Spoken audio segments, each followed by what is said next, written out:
ẹ̀yin lọ́ba lọ́ba ló máa jí gbé. Wọ́n kú ti ń jí yín gbé tẹ́lẹ̀. Ó máa dùn wá tó bá jí Ọọ̀ni of Ifẹ̀ gbé. Ó máa dùn wá tó bá jí Ọọ̀ni of Ifẹ̀ gbé. It will be painful.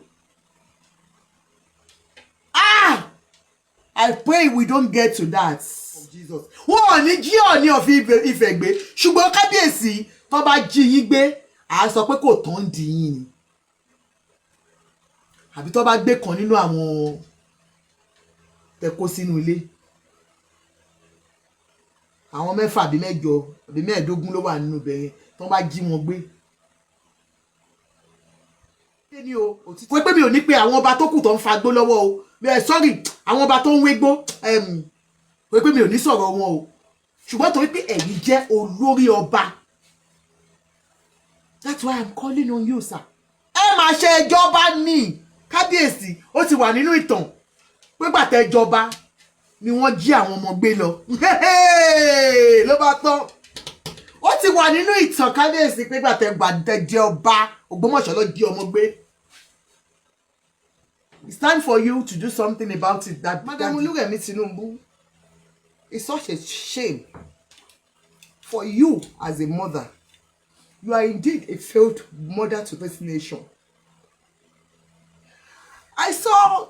Ẹ̀yin èèyàn ṣẹ́ẹ́dẹ́ pọ̀rọ̀ ó ti débi tá a lérò. Wọ́n ní tán bá ti ń jí àwọn ọba gbẹ̀nsìn yìí báyìí pé ẹ fi bọ̀dẹ̀ ara wọn máa balẹ̀. Ẹ wo lọ́jọ́ kìíní àná sí báwọn ọmọ náà lọ kó nílé ìwé. Ẹ wo bá tuntun tó ṣèṣì jẹ ní ìlú Ògbómọ̀ṣọ́.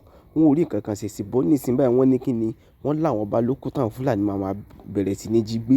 Wọ́n ní tán bá jí kábíyèsí Ọọ̀ni gbé pé iye ló máa dùn yàn jòpó lórí ọba ni wọ́n. Ẹ wo ẹ wọ́n kankan fìdílé kẹ wá gbọ́ kẹ wá fi ti gbéyàwó ọ̀rọ̀. What are you celebrating? Are you celebrating the poor condition of living in Nigeria with our children? Are you celebrating the joy of being in a nation that's not looking after them? What are you celebrating, Gongo Mommy? Is it the schools that you have provided for them? The free education, the so-called free education you have given them? Is it really free? Or the condition of the classrooms that these children daily that they are studying in? What are you celebrating in them? Mommy, kí lẹ celebrate? Kí ló ń wù yín nínú? Kí ló ń wù yín lórí? Madam Olúrẹ̀mí Tinubu, ọ̀dájú abiyamọ ni yín. Ọ̀dájú abiyamọ ni yín o. Ọ̀dájú abiyamọ ni yín. Ẹ rí àwọn tó jẹ́ pé ordinary Nigeria tó jẹ́ pé bí ń pa wọ́n gan, kò sí ẹni tó rí ìyà tí àwọn ọmọ yẹn jẹ tí wọ́n jáde sọ̀rọ̀. You said this year theme, future now. That's the theme of this year's Children's Day for you. Future now, promoting inclusion for every Nigerian child. In what way have you provided inclusion for them? In what way? Inclusion in hunger, inclusion in poverty, inclusion in darkness, torí kò síná, inclusion in poor health facilities. In most of these classrooms, no chairs for this Nigerian children to sit. What inclusion are you talking about?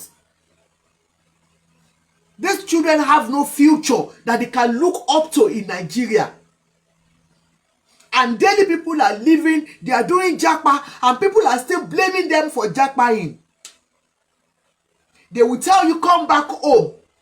Come and invest in Nigeria. You go home, you come back with nothing. Because the yanja when your people are hungry, they will steal from you. Inclusion in hunger for the children, because their fathers, their mothers will go home from morning till night, nothing to come back home with. Inclusion in you not being able to protect our children in the hands of molesters. In what? I don't understand, mommy. Kì í ṣe abiyamọ o. Ẹ burú léèyàn.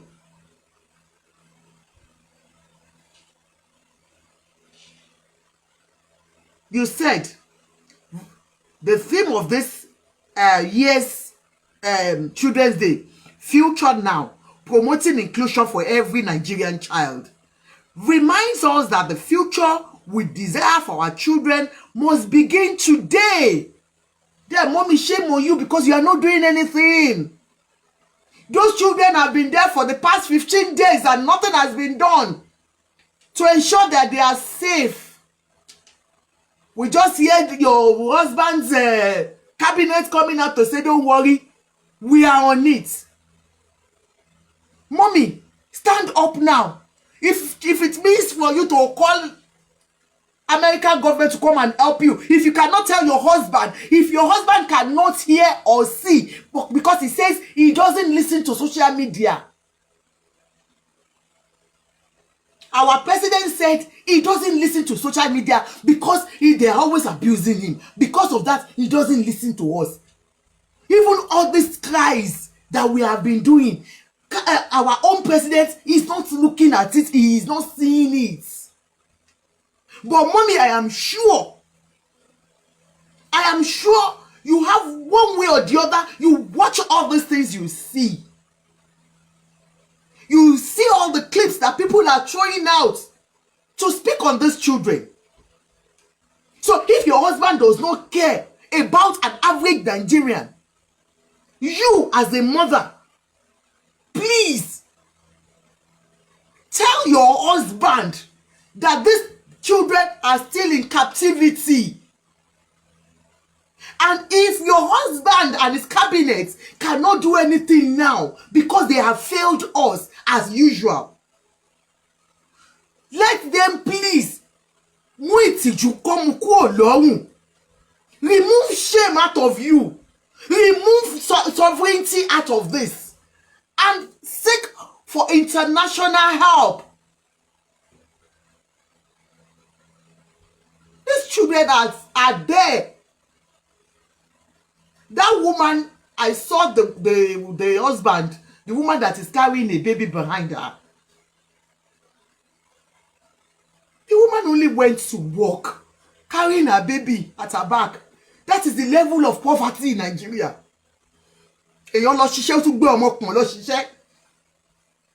those are the people that were captured. That man was crying. And they said somebody even, commented on a platform and said, the man, Mr. Lado, that math teacher that was, beheaded, that is our own uncle. That some head of government came to visit them and brought 2 bags of rice. She want rice Sheyini Tinubu regime. She rice no ni ke fi gba gbogbo ire ayo àwọn Nigerians ni. You went to visit those families and you gave them the man that was beheaded. You gave them 2 bags of rice. To do what? Because already we have been impoverished. The only thing you know is a big power Nigerians. So anything that happens is bag of rice or Congo of rice for us. Etisowa Delebi. Please help me to power tap, guys. Etisowa Delebi. Mommy, the future we desire for those children is to give them basic amenities. Basic. We are not asking for too much. And for now, mommy, if you want this Children's Day to be remembered for good, we want to see you, want to hear your voice. You are too quiet. The only thing we will see you speaking out, whenever we see you speaking out, is talking to your colleagues, fighting them. When you were in the house, when you were an honorable senator, we saw you were very loud when you were speaking with Senator Dino Melaye. Yeah. You are not a quiet woman. No. And no nonsense woman. That is who you are. We all know. They know you for that. You don't take nonsense. Mommy, do not take nonsense from bandits.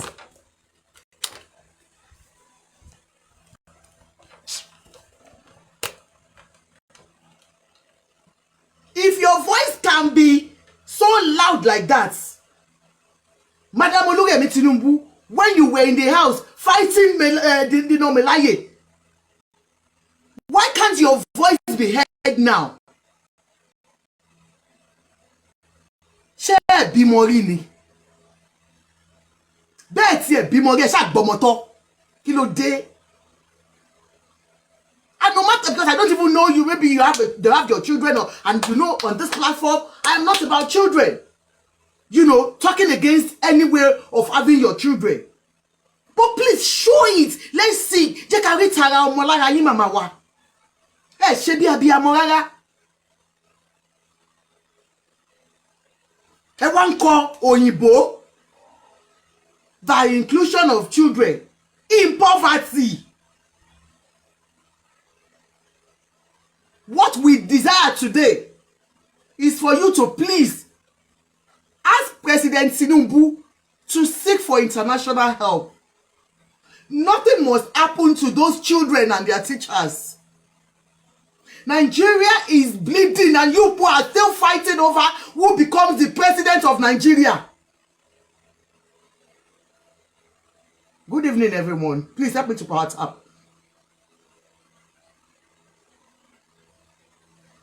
Our children are there without no hope for them. And you guys are still partying all around. Let me quickly branch to Ooni of Ife's wife, Mrs.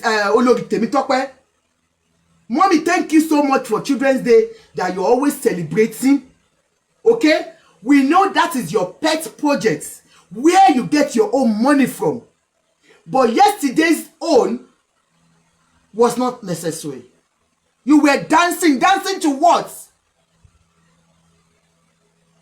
Ijó ẹlẹ́yà lẹ́ ń jó mà, ẹ má bínú, olórí wa. It's your pet project, we know. Even if you had to do it yesterday, the dancing was not necessary. You should show to the world that we are crying, we are asking for help. Even though you spoke about it. But the dancing and all the trash that you were doing was not necessary. I need it. By all these things that you people do, kò yé yín, ẹ ń ṣe bí ìgbà tẹ́ pé kò sí kankan tó ń ṣẹlẹ̀. You said, our Ojúde Ọba, our Ijebus are in Ojúde Ọba, Ogun State is next to Oyo State now. Wọ́n ní stop. Wọ́n ní stop. Wọ́n tiẹ̀ ní rò pé Ojúde Ọba for this year kò tiẹ̀ necessary because àwọn ọmọ yín wà nínú igbó. Tó bá jẹ́ pé àwọn ọmọ tí yín gangan tẹ́ bí ni wọ́n wà nínú igbó ṣe máa ṣe Ojúde Ọba. Will you be there dancing? Ẹ lọ ń jójó ẹlẹ́yà ní gbogbo ìtẹ́ ẹ̀ lọ sójúde Ọba, ẹ má bínú ẹ̀yin ìyá àti bàbá mi tẹ́ ẹ̀ lọ. Olórí Tèmítọ́pẹ́, ijó ẹ̀sìn lẹ̀ jó lánàá o, ẹ má bínú o, mommy. No. Your pet project that you do every year to celebrate the children. But the dancing was not necessary.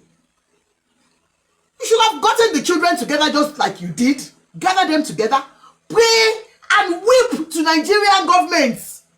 Let them know that you are a mother. Ewanjo, you are being insensitive to this case.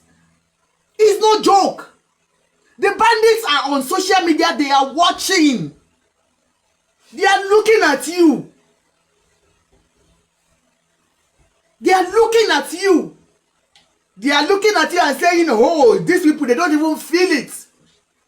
But unfortunately, the poor children are there. Ẹ ti pìtàn Ojúde Ọba ń sìn. Ẹ̀yin ti ready, you want to go and dance Ojúde Ọba. Number one, you don't even have Ọba o. Mi ò mọ Ojúde Ọba. The significance of Ojúde Ọba is for you, Ijebus, to go and pay homage to your Oba. Oba wo lè fẹ́ lọ pay homage sí gangan. Oba wo lè lọ pay homage sí.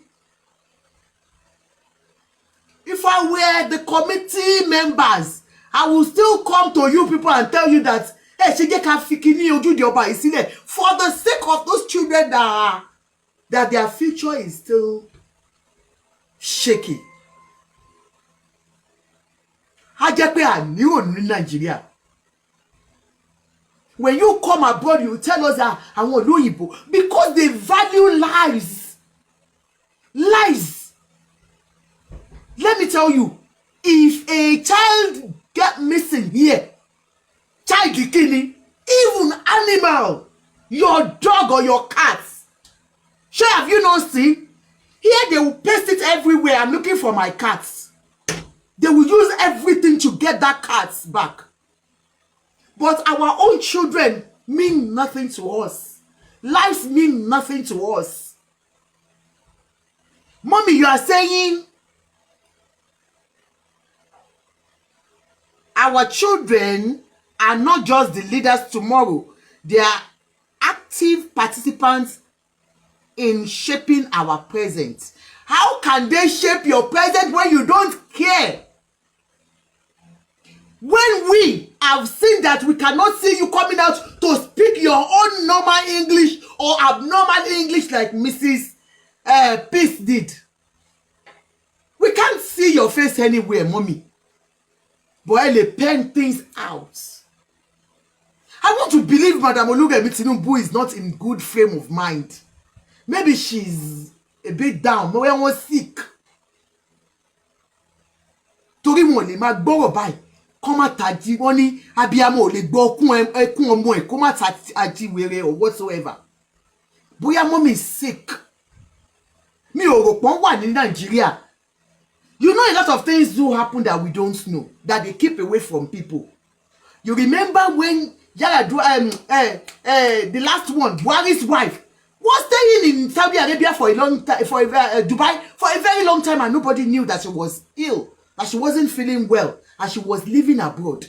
So I don't think, Mrs. Oluremi Tinubu, you are in that country. But why you are and you sick? That means pé ẹ dájú. Ẹ dájú lábíamọ. Kò sẹ́ni tó bá jorí ahun tó bá ríbi tó ti ń fìyà jẹ àwọn ọmọ yìí. These are children tí wọ́n wà nínú igbó kìjikìji. They don't even know if they have any hope. There seems to be no hope anywhere. Mommy, we are demanding that you please. Ẹ sunkún tí abíamọ ń sun. Cry to your husband that, Daddy, please, can you call President Trump to come and help Nigeria? Please, President Trump, we are begging you. The children are in the forest. Our leaders have failed us. They will tell you lies that we are okay, we can take care of ourselves. But no, we cannot. We need help.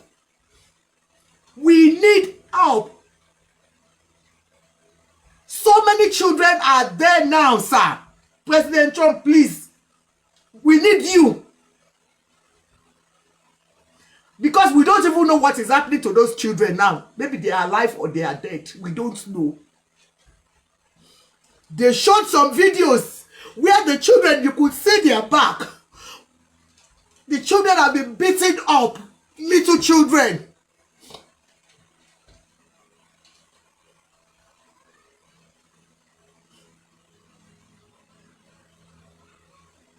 You have failed us. President Tinubu, I know you don't watch, but please, mommy, Mrs. Oluremi Tinubu, please seek for international help. We are not safe in Nigeria. A lady came out, she was crying, she said, her junior brother and mother were abducted in their farm. I think in Kwara State too. There is Southwest now. A young guy went to the farm with the mother, and the sister was calling, and his friends were calling. They didn't see the boy, and they discovered that they've been abducted. The kidnappers were asking for 100 million from an ordinary farmer. 100 million. How do you want us to say we are going home and we are safe? Ordinary farmer, 100 million.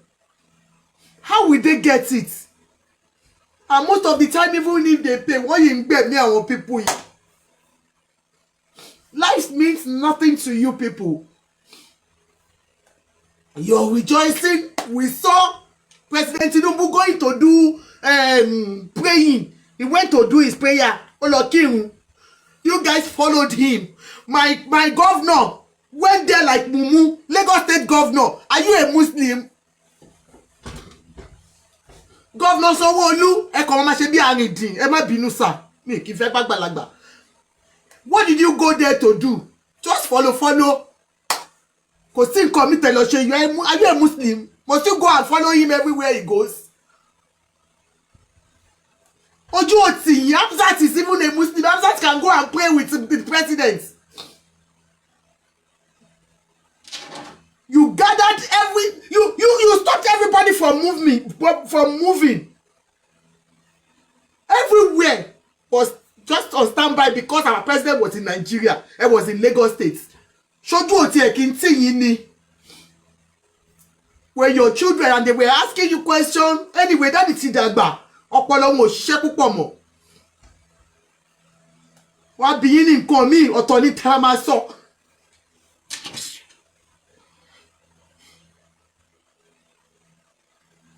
How do you want these children to be actively participating in anything you're doing? Most of these children, the boy that spoke the other time, you will know that is a child that's been brought up in, is an elite child. Most of these children that were abducted, go and look at the state of their classrooms.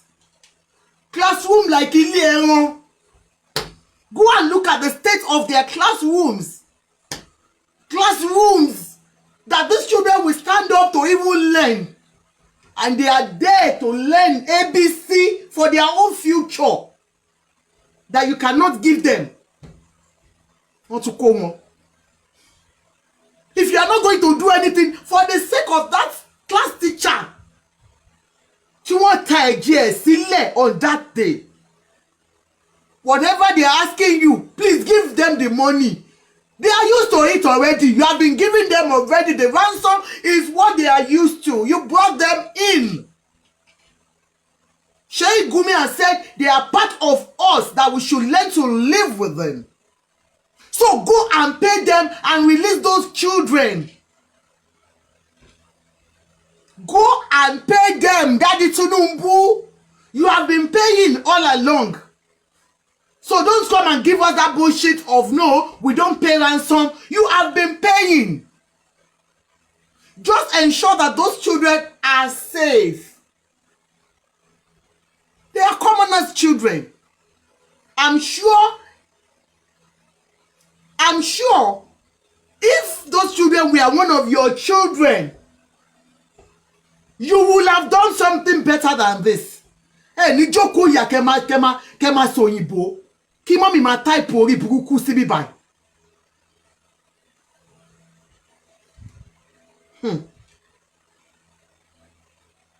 My message to children on the special day is to take ownership of today in a responsible and purposeful manner. In what way? How can they take responsibility of what you and your husband has done, has destroyed? I saw Daddy, our first Daddy, President Tinubu, with his own grandchildren. You were happy with your own grandchildren? Some of these people cannot even see their own children on that Children's Day. Some of the children, the cheaper girls, some of them are still, they are married now with all this Boko Haram and whatever they are. And you what future? Do you have future for these children? What future? Future in the classroom tí o sì ṣíà táwọn ọmọ ẹ máa dúró, you will see them standing up to learn. Future wo ni ẹni káwọn ọmọ yẹn ní Nigeria? For them to take responsibility and be purposeful, how can they be purposeful in such an environment? Ẹjọ́ bá mi pè Madam Patience kó wá bá wa sọ̀rọ̀. Madam Patience. Madam Patience, we are missing you. Patience Jonathan, sincerely, we now know that you were a mother. You stood for the truth. You cried out passionately. You did not pretend to be a psychedelic woman. You cried out. In fact, Nigerian government, this is the worst of all the government we have had. The worst first lady I have ever seen in the whole world. Madam Oluwo, you don't know what you are doing. I will do it one by one. This is for Madam Oluwo. You are saying that the future you desire is shaped by the choices you make now. So your choice now that have been captured by those your husband and his cohorts give the power. That money. So it's their own choice. You are saying it's the choice they make today. This one does not even make sense now because choice bandits. It is a failed society, a failed system that has failed the children.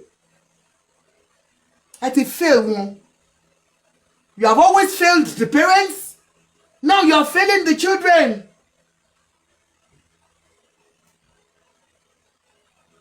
It is important to stay focused, make wise decisions, and use your time productively.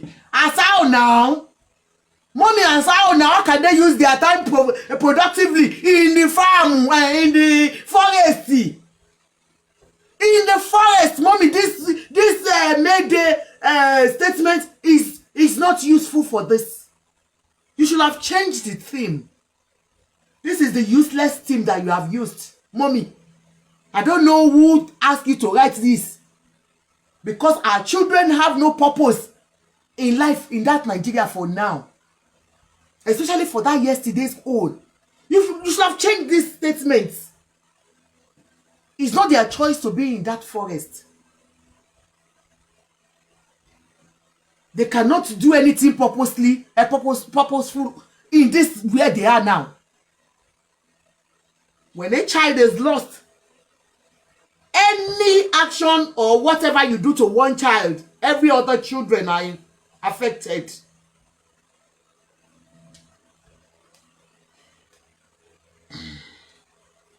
Mommy, you said a brighter tomorrow cannot be achieved by pursuing destructive and unrealistic paths. The brighter tomorrow that you have destroyed for them, you and your husband.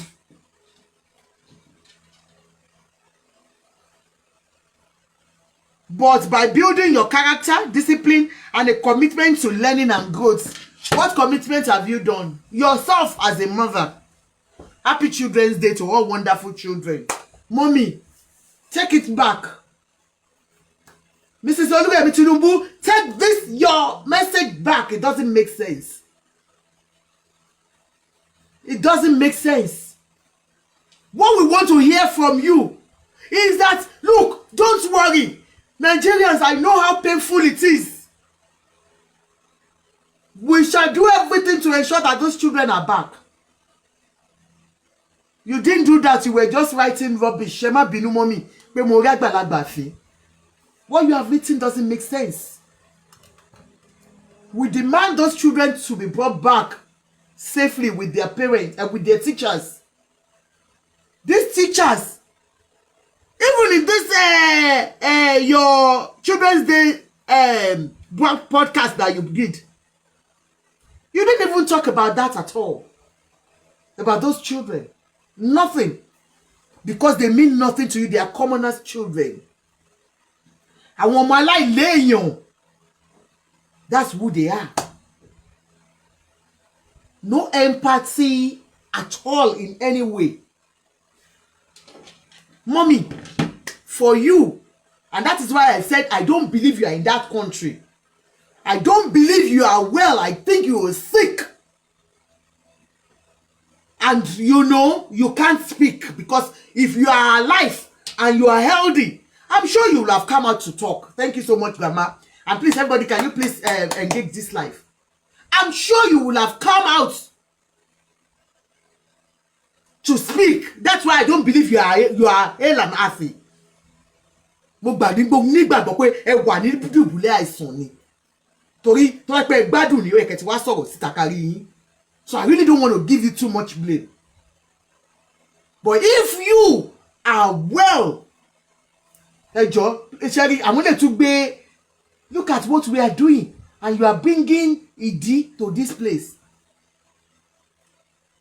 Please, Mommy,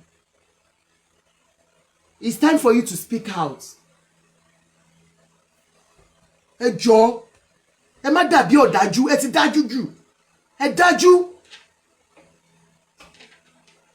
For now, every activities of politics should have been put on hold for now. But irọ́. Instead, you guys are actively in politics. You have stopped governance. You should have suspended everything for now. But no. Because they know that Nigerians, we are always everything to us. And it's so shameful that I can see some of us, we are still dancing and enjoying. Like as if nothing. Most of you guys that you are in Nigeria, we are outside. You think it's easy to see our fellow, because we know how we are being treated here. We know how children are being treated here. Even as a parent, if I come to your home and I feel that you are not taking care of your child, I will take that child away from you and take care of them. That is the government. We take that child away from the mother and from the birth parent, and they will become the parents of that child. That tells you how children and vulnerable adults are valued here. Hey, value life, rara. Number one, Madam Oluwo, you are a Christian. You are a pastor. Mommy, pastor, leje. Mommy, pastor. You pastor wo le yin je, mommy. You pastor wo. I believe Christianity is all about love, showing empathy. Love. You have not demonstrated this in any way, mommy. We have not seen anything Christ-like in you, mommy.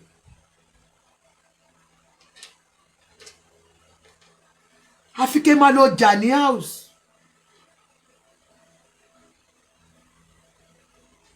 I heard that allegedly a redeemed pastor, a redeemed teacher, a teacher in Redeemed Church. You know I am a redeemer, so it is not about kiniko. A redeemed pastor, a redeemed teacher said that they planned a protest that the GO accepted. They planned a protest for all teachers. You know he has his private, Redeemer has their private schools. So they said, look, in solidarity to what is happening, let's demonstrate, come out and demonstrate to the world and let them know that we are in pain. A teacher was beheaded Some are still in that forest with no hope. Children are there. And so they said, okay, let's organize a protest and let's do something. And all of a sudden, they said when they wanted to go, they got there and they said, order from above, from Daddy Gio, that they must not do any protest because Madam Oluremi Tinubu has said so, allegedly. You know, she's a redeemed pastor. So we don't know. Maybe she called them to order and said, how can you be doing protest? We are the one there now. So they cancelled it. Where is the body of Christ? Where are all our pastors? Our Daddy Gios? Where are you? Your voices are so low now. We can't hear anything from you. Mommy Ajayi, Esther Ajayi. Gbóhùn yín, mommy. Pastor Adeboye. Pastor, all the other pastors, all the other Daddy Gios. This is the time for you to cry out. Let the government know that Nigerians are crying. Don't let it be just all about money. We can't feel you. We can't feel you. And it is not time for you to say, Nigerians, pray. Please keep that prayer to yourselves. And fasting. We know we'll keep praying. Because in everything we keep praying. But we want action. We want to hear your voices. Some of you cannot speak out again because you have collected money and you are still collecting. Some of you are prayer contractors to this government officials. You are naturally there. You are contracted pastors that they pay to for you to pray for them.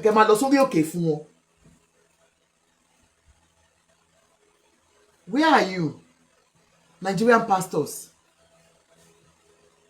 Especially Yoruba pastors. Anu yin ṣe mí. Wọ́n ti wọlé tán o. They said they went to another church. They went to another church. You are concerned more about the money you make on your crusades instead of you to tell the children, to tell everybody to stay at home for now. No night vigils. But some of you will not stop night vigils because that's where you make your money from. But you have private jets that will take you to that venue. You have bulletproof cars that will take you there. You have tight securities that are there. Ẹ̀yin òpònú tẹ́ ń lọ bá wọn lọ sí gbogbo bẹ̀ yẹn wọ́n máa kó yín. Most of your pastors have well-equipped security men that follows them up and down. They will give you wristband. Touch not my anointed. I am an anointed. Àánú yín ṣe mí. For now, it is not time. Look, where 2 or 3 people are gathered, I am there. That's what the Bible says. And that's what God says. Anywhere you are, you can do your prayers on yourself. Why must you go for night vigils when you know you are not safe? When Nigeria is safe enough, you can continue your night vigils. Please stop night vigils for now. And most of your churches are in outskirts. Please, ẹ má ti torí owó night vigil lẹ́nìí, night vigil lọ́la.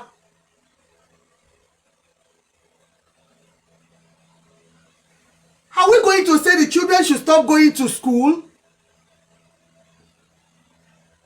What about their basic needs? Can we stop children from going to school? Children will still have to go to school now. But what are you guys doing? What are those things that you have put in place that these children are safe everywhere? because people are now afraid. They're scared for their children to go to school. Àyà wọn ń já káwọn ọmọ lọ sí school. It has become that terrible. Now, to ẹ̀yin ọba wa, ojú gbà mí tì fún yín.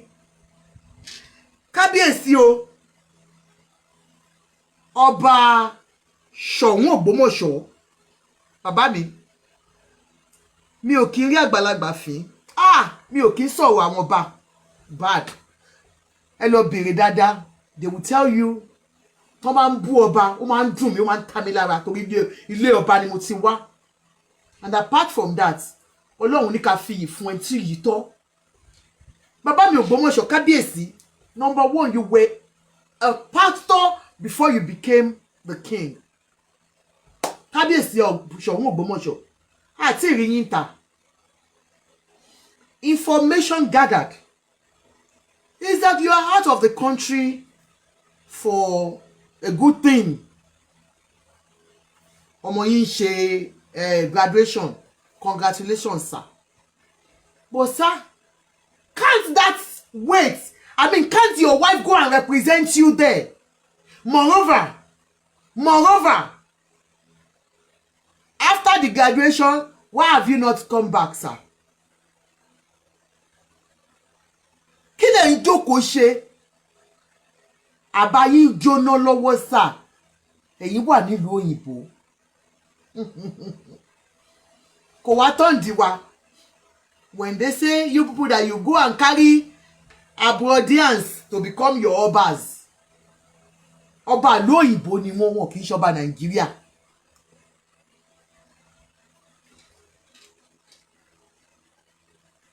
Ọba Ògbómọ̀ṣọ́ ò padà wálé.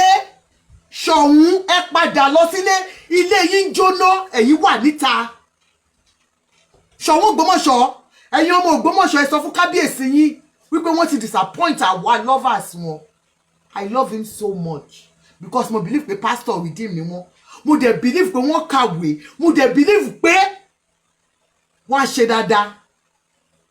A tún máa ń ṣe yẹ̀yẹ́. Àná ọba tó kíngì, ọba tó ga tó ṣe.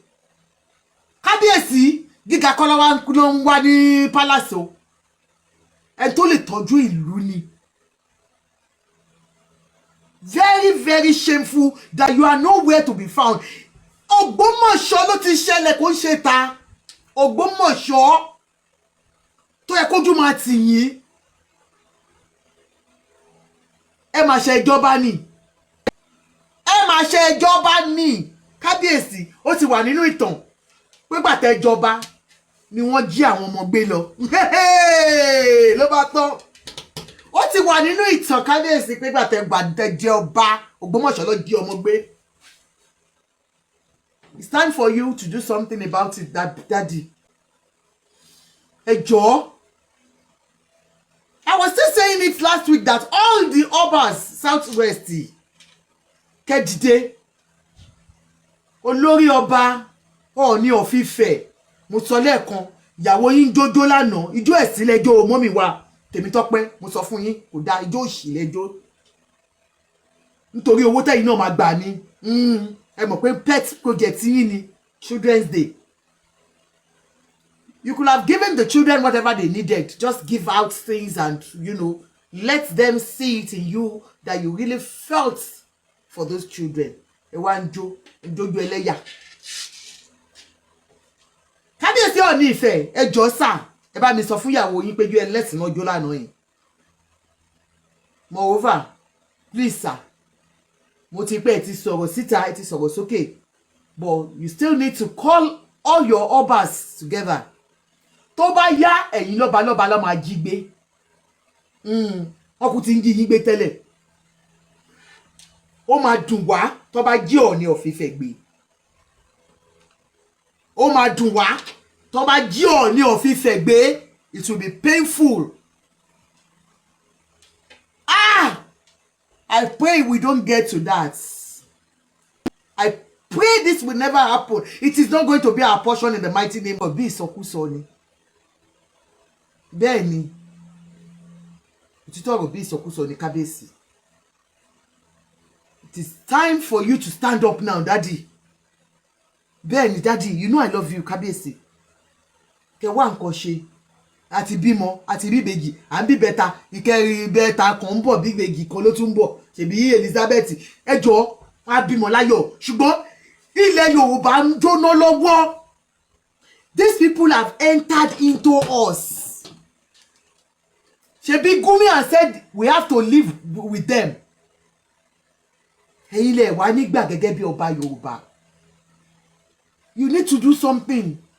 Kábíyèsí, please. How do you feel?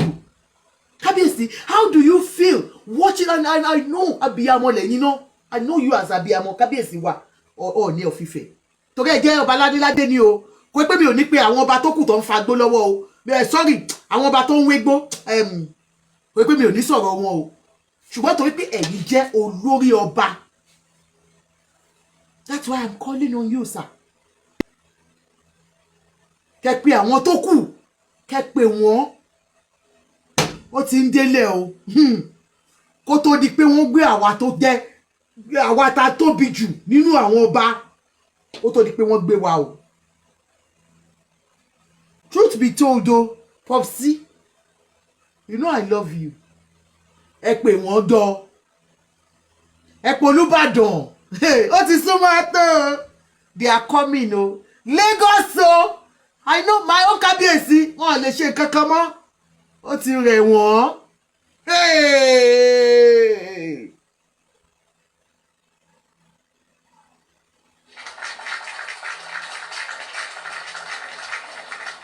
Ọba Rewan ò lè ṣe nǹkan kan mọ́. Àwọn ní challenges. Kọ́lọ́run bá mi wà pẹ̀lú wọn. Ọba Elégùṣì, ẹ̀pẹ́ ilẹ̀ máa ń lọ pàtí kiri. Wọ́n bá jí yín gbé. Mi ní sọ̀rọ̀ ń bí o.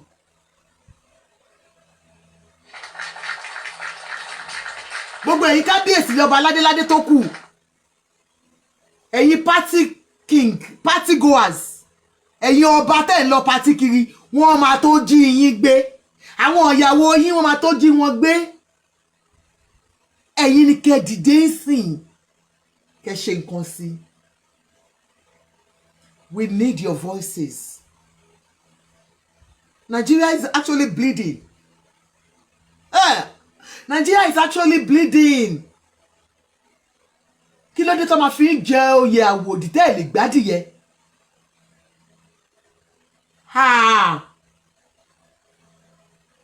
Kó má jó hòtẹ́ẹ̀lì tẹ̀ tí ń dóbò lọ́wọ́. Gẹ́gẹ́ bí ọba náà ti máa jí yín gbé. Ẹnu wo la ṣe máa fi sán? Báwo la ṣe fẹ́ dìfẹ́ǹdì yín ta? Àwọn ọmọ yẹn wà níbi tó ń wà o. Àwọn òbí wọn wà níbi tó ń wà nínú ìbànújẹ́. Wọn ò ní lè jẹ, wọn ò ní lè mu. Wọ́n wà nínú ìbànújẹ́ ayérayé. Do you know the damage those children that you have caused in their lives? Because I will say, you all, the governments, the obas, the pastors, the damage you have caused in those children. The trauma is for life. Those children were there when their teacher was beheaded. Wọ́n rí tí wọ́n gé orí èèyàn lójú wọn. Everlasting trauma in those children. And aside from that, daily pain táwọn ọmọ yẹn go through. Baby wà ń bẹ̀ tó yìí mú yàn lọ́wọ́. At least ọmọ tó débi 2 years yẹn. Kí ló fẹ́ máa jẹ nínú igbó? Kí ni bandit fẹ́ fún wọn jẹ? Wọ́n ní bandit ní kó tún kọrin fọ́mọ ọkọ̀ yẹn tún jó. And you are sitting comfortably listening to this and you are not doing anything. Kábíyèsí, please hold your government responsible. I know you can't do anything.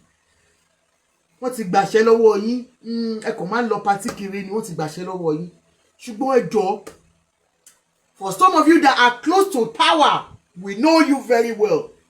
You are very, very close to power. Ẹni kọ́ jọ nítorí Ọlọ́run. Let Tinubu swallow his pride and call for help.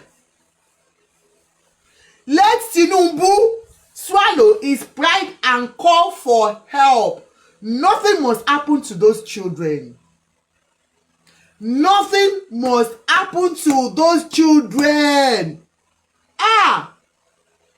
President Tinubu, if anything happens to those children and their teachers, Nigeria ṣépè fún yín o. Ẹlẹ́dàá àwọn ọmọ ìyá ṣépè fún ìwọ̀ndíwọ̀n yín o. Tinubu, if anything happens to those children, ẹ̀yin tí ń lọ o, ẹ̀pẹ́ kọ́tà tó lẹ́wà. Àwọn ọmọ yín wà o, you have children, you have grandchildren, and your children's generation will come o. President Tinubu, posterity will not forget. It will not forget. I pray nothing happens to those children. I just pray so. Imams, ẹ̀yin imam wa, I want to beg you. Maybe you should focus your preaching ní ìmọ̀kàn tó máa ń pè ní Islam. Ẹ jọ̀ọ́ ẹ̀yin Islam people. Please, maybe you should do more to educate the bandits that are calling themselves Muslims about what Islam says. I thought Islam is a religion of peace. Bóyá kẹ́ bá wa sọ fún wọn pé kán jọ. Ìtàjẹ̀sílẹ̀ is not Islamic. Kán jọ. How will somebody will say pé torí religion òun ṣe mú ọmọ èèyàn human being kó dẹ̀ ti ọ̀bẹ bọ́ lọ́rùn kó dẹ̀ pa lójú àwọn ọmọ kéékèèké kó dẹ̀ ti ọ̀bẹ bọ́ èèyàn lọ́rùn? Ṣé Islam ló rán yín kẹ́ máa pààyàn ni? Ẹ̀yin àfáà àti imam wa, please help us talk to them. This is painful to watch. It is painful because tẹ́ bá fira yín sípò abiyamọ, if you put yourself, just sit down and put yourself in those children's shoes. What? Your children's shoes. Just put those children, as we all are here now, just put those children in your children's shoes and see how you feel gẹ́gẹ́ bí abiyamọ. Bóyá lẹ́yìn leaders wa yìí lẹ́ ń fìlẹ̀. Bóyá lẹ́ ń fìlẹ̀. Because mo rí yín ẹ̀ ń bóyín òfò lánàá. President kí ló ń dùn nínú yín? Wọ́n bèrè question lọ́wọ́ yín ẹ̀ smile. Èyí tó yẹ kẹ́ bú sẹ́kún. Èyí tó yẹ kẹ́ bú sẹ́kún. Ẹni Nigeria, I'm sorry. Ẹ ń sọ̀tàn bó ṣe fi Islam bó ṣe fi ẹran rọ́pò ewúrẹ́. Ta ló yẹ kó bú sẹ́kún lánàá Tinubu? Tó yẹ kó sun ẹkún? Can daddy stop crying? Daddy stop crying. Nígbà tá àríyàwó yín kó wá cry, ṣe yẹ́ yẹ̀yà dẹ̀ bá sunkún. Àbí? But you could not cry. Ẹkún ò ṣe tí because you have said it, you don't watch us, so you don't know. You don't know how Nigerians are feeling. So shameful, daddy. Ẹ̀rí kọ́ ló yẹ kẹ́ rí lánàá, ẹkún ló yẹ kẹ́ sun. Kálẹ̀ sunkún ni, àwọn ọmọ yín bá yín gbé. But nísìn, eyín lẹ bó, àtàwọn tó tẹ̀lé eyín lọ kírun. Ṣọ́lọ́run lè gbàmú yín. Ọlọ́run ò lè gbàmú yín. Láyé àdúrà yín ò lè gbà. Báwo làdúrà yín ṣe fẹ́ gbà? When there are children in that place, inú òjò máa rọ̀ pa wọ́n. Òjò dẹ̀ rọ̀ Nigeria, it's raining season. There will be rain on them. Sun is on them. Wild animals on them. Ẹ̀dẹ̀ ṣàánú ajé. President Tinubu, please carry our money that you poor are stealing. Go and give ransom to for those children to be released. There is nothing like we don't want to pay ransom. We have to speak. There is no speaking here because just one person out of all of you will save those children. The money you have stolen in Nigeria, one person can bring that money out. Toro lè ní yín. Gbogbo owó wa tẹ́ ń kó èèyàn kan nínú yín Only what am I some kind of people in my belly? I'm very sure you will pay. You are able to pay it, but none of you will be able to release any money. You'll be saying we want to involve in speech and speech language. Someone you know the speech. Or you should call Gumi, pay Gumi to go and pay them. Since Gumi is your paymaster or picker, they call them picker. Go and give it to Gumi to go and pay those people. Nothing must happen to those children. Torí pé wọ́n lé ọmọ kò ní èèyàn ni wọ́n. A jẹ́ shame fún wa. Nothing must happen to them. Okay? Our pastors have called on you. If you want to come up, you can come up now, guys. Our pastors, we have called on you. Now, Nigerian youths. Yes, I know everything is close to us, but I can see the pain. I can feel us. Yes, Kaboma, please, let me just finish speaking. Yeah, Ayanfe, you can bring people up, ma. How are you, sis? Yes, ma. I can feel Nigerian youths. But the best thing you can do for us on justice for those children, what happened in NSAS? Guys, get yourselves together. Because I think that is the only voice, the only language our Nigerian government will understand. And Nigerian government, NSAS will be a joke by the time this youth stand up again. And I don't think you want to see them in action. You don't want to see Nigerian youth in action again. Because this is justice for these children and their teachers. Justice for all our children that are in captivity. And I want to beg all of you, content creators, this is not time to create rubbish content, because I can see some of you, you are still doing content saying, hey, just raising alarms unnecessary. Please, we don't need that now. And politicians, I am begging you, do not use this case for any political scoring. This is not about politics now. It's about our children. This can happen to yourselves. Because one day, whether they are abroad, if you don't do anything about this. So, I am just telling you, politicians, don't use it. Don't say it is not APC that is doing this or PDP, or you'll be using this political thing to attack yourselves on this particular one. We all have to come together. No political parties, no religion, no. Let's come together, have a voice on this children's case. Over 40 children are somewhere crying daily for help, with no hope, and trauma is what they have. I rest my case here. Please, I'll let you talk. Good evening, everyone.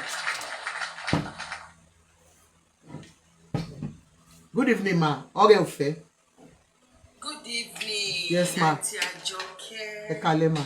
Ẹ káalẹ́ gbogbo ilé, ẹ káàsán, ẹ káàárọ̀. Ẹ káàsán, ma. Ẹ jọ̀ọ́, before kí n tó sọ̀rọ̀, gbogbo àwa tá a wà lórí platform pátá, ẹ jọ̀ọ́ ẹ bá wa fún host wa ní gift. Ẹ ṣé. And there is a reason why I'm saying this. Mi ò tí come across host to pinpoint out àwọn facts bí Aunty Àjọkẹ́ ṣe ṣe ní alẹ́. Ẹ jọ̀wọ́ ẹ bá wa fún wọn ní gift. Thank you. Thank you, everyone. Wọ́n lo platform wọ̀nyí láti fi sọ̀rọ̀ tó mú ọgbọ́n wá, láti fi sọ̀rọ̀ tó jẹ́ wípé ẹni tó bá ní ìrònú àròjinlẹ̀ tó ní ìbẹ̀rù. Amen. Tó mọ̀ bọ́ ṣe ń gbọ́rọ̀. Amen, be. Ó máa mọ̀ wípé in fact point wà kí tẹ́ ṣe pé point wà point bó ṣe rí gẹ́lẹ́ nǹkan tí wọ́n sọ. Èmi tẹ́lẹ̀ sọ̀rọ̀ yìí ọmọ Ògbómọ̀ṣọ́ ni mí. Hey God. Ọmọ Ògbómọ̀ṣọ́ ni mí. látìgbà tó ti ṣẹlẹ̀ báyìí ẹ wò ó bí mo ṣe ń pe lágbájá ni màá máa pe tàmàdù ṣàlàáfíà everybody wà ẹ mọ́ jáde ẹ mọ́ lọ oko. Thank you, everybody.